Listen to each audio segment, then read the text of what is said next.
नमस्कार दोस्तों, मैं हूं तेजस्वी शर्मा, आप सभी का host. In this series of Indian Evidence Act, today we will discuss about some important topics.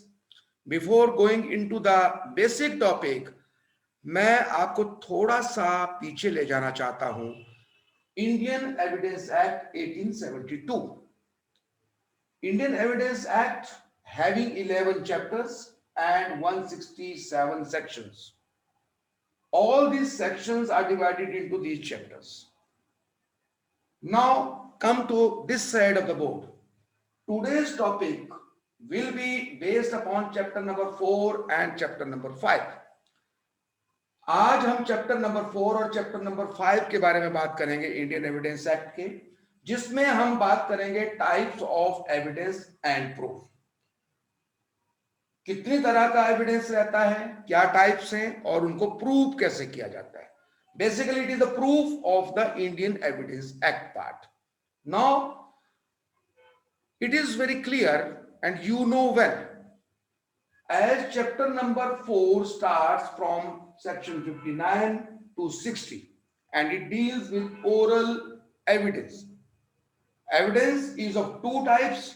One is oral evidence and other is documentary evidence.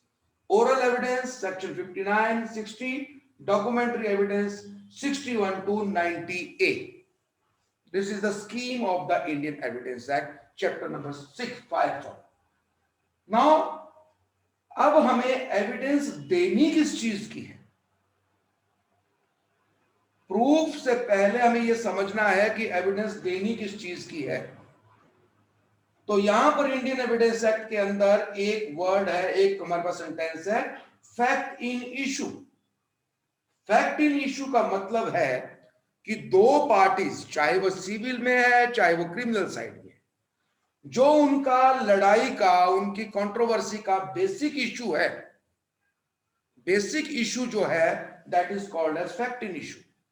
और fact in issue को prove करने के लिए जो अदर एविडेंस की जरूरत पड़ती है उसे हम कहते हैं relevant facts.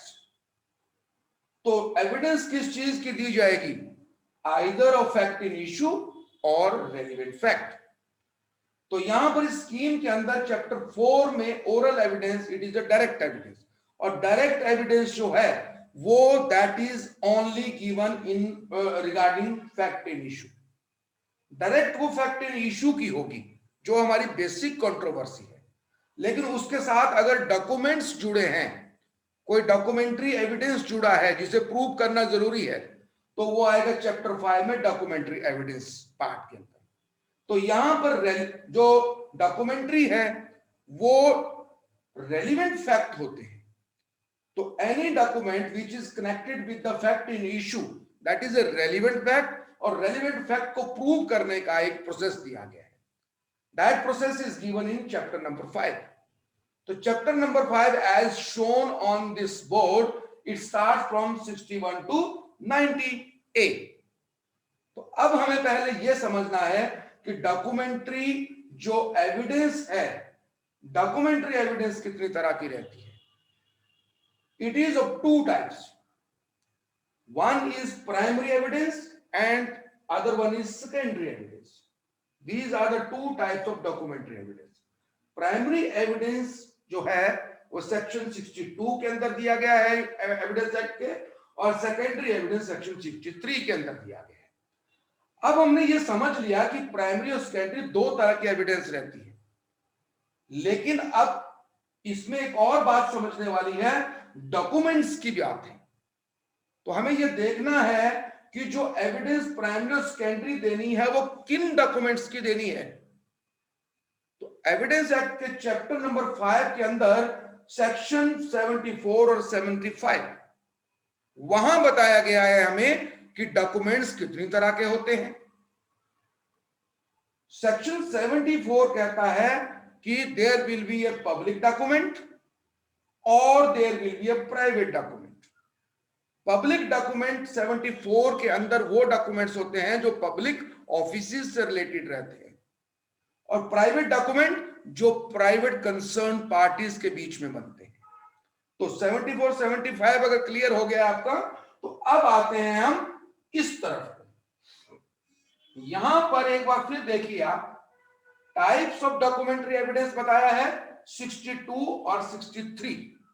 Primary evidence, secondary evidence, documentary oral evidence को आप छोड़ दीजिए, it is in chapter number 4 direct evidence. अब हम यहां पर जब आए तो हम we are discussing about chapter number 5। तो 2 टाइप्स, प्राइमरी, सेकेंडरी। वहां हमने देखा पब्लिक एंड प्राइवेट। जो एविडेंस देनी है पब्लिक और प्राइवेट डॉक्यूमेंट की देनी है। अब पब्लिक और प्राइवेट डॉक्यूमेंट जो है वो किस तरह का डॉक्यूमेंट है आपके पास जो कोर्ट में प्रोड्यूस करना है, either it may be in primary nature और इन सेकेंडरी नेचर। तो जब प्राइमरी और सेकेंडरी नेचर की बात आती है तो हमारे पास ये चैप्टर नंबर 5 के अंदर एक बड़ी लंबी तफसील है, एक बड़ी स्कीम है। तो इसको अगर हम अपनी सेंस के लिए, समझने के लिए अगर ध्यान दें तो इसको हमने 3 पार्ट्स में बांटा है। सबसे पहले 62 और 63 टाइप्स ऑफ एविडेंस, वो आपने देख लिया प्राइमरी सेकेंडरी। दूसरा 67 से 78, यहां पर हमारे पास डॉक्यूमेंट्स आते हैं 2 तरह के, पब्लिक और प्राइवेट। तो 67 से लेकर 78 तक इन पब्लिक और प्राइवेट डॉक्यूमेंट की प्रूफ की बात की गई है, how they are to be proved in the court, उसमें एक पूरा प्रोसेस है। और जब प्रूफ आपने दे दिए 78 तक हम पहुंच गए तो उसके बाद आता है कोर्ट का पार्ट। कोर्ट का पार्ट क्या है?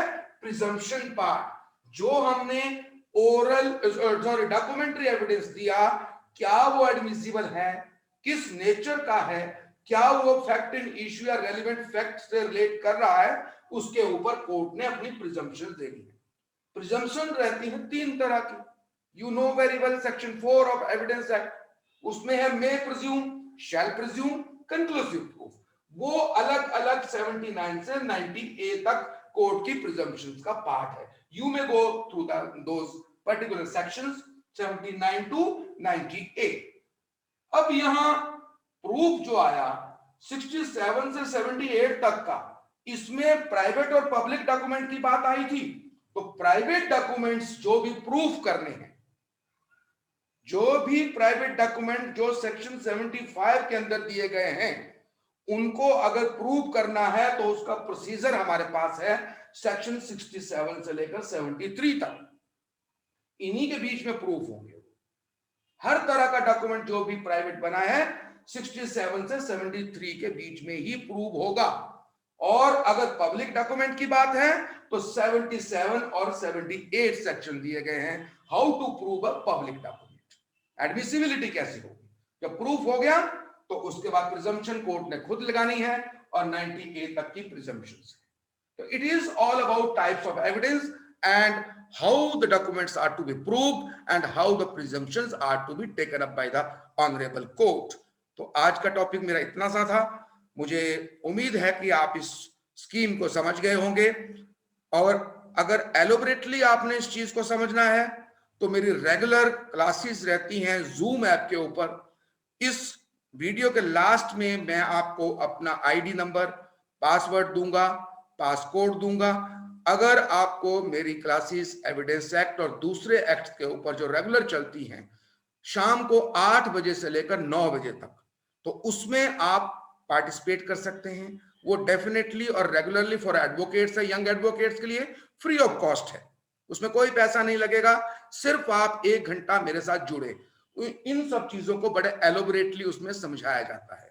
और उसके अलावा अगर स्टूडेंट एडिशन है, स्टूडेंट सेक्शन है बीच में, तो वो 7 से लेकर 8 बजे तक सिर्फ एकेडमिक पार्ट रहता है। यहाँ प्रोसीजरल पार्ट रहता है एडवोकेट्स के साथ 7 से 8 बजे तक। लेकिन अगर स्टूडेंट और एकेडमिक पार्ट की बात है तो 7 से 8 बजे तक रोजाना, संडे को छोड़कर रेगुलरली मेरी जूम ऐप के ऊपर क्लास रहती है। आप उसमें ज्वाइन कर सकते हैं और अच्छे तरीके से इस पूरे सिस्टम को आगे समझ सकते हैं, लॉ को समझ सकते हैं। Thank you very much friends, good luck, welcome.